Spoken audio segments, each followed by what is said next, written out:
a lot of people, it takes a year or 2 or 3. They've been thinking I should have one. I want to have one. My coach told me to have one. But that process that took you just a couple of weeks takes them a couple of years. Yeah, I hear that too. A lot of people reach out to me as well, asking me for tips and advice on how to do it.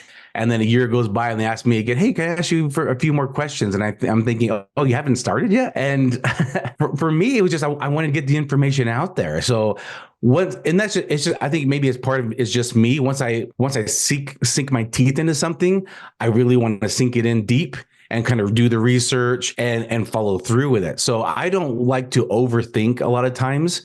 I think overthinking is just another form of procrastination. It's just my opinion. And so I just knew if I'm going to do this, I'm going to sink my teeth into it, do the research. And I would spend hours of research every day looking into what format, what should a podcast be like. And I listen to a lot of podcasts as well. So I listen to a lot of podcasts. Like that's all I listen to is podcasts.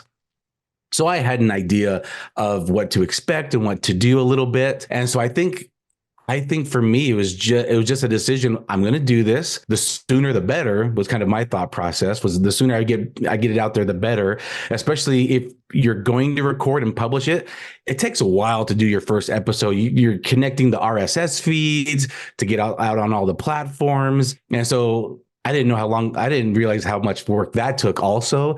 So even when I got my first episode published, it wasn't publishing everywhere. I had to go through and get everything synced in. And it just took a lot more time than I thought, actually, even when I did decide to record. But for me, it was just a mentality thing. I just knew I had to get the information out there. I wanted to get the information out there.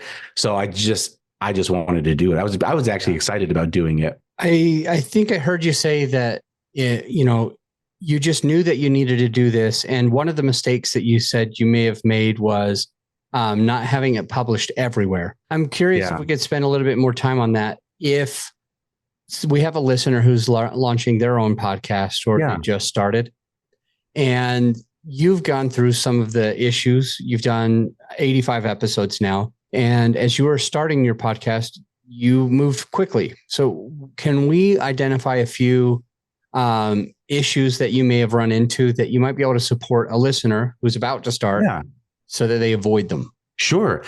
So at the time that I was doing it, it was Anchor, now Spotify for podcasters. And one of the big, I don't want to say gimmick, but one of the big points for them was that they would help you get it out on all the platforms.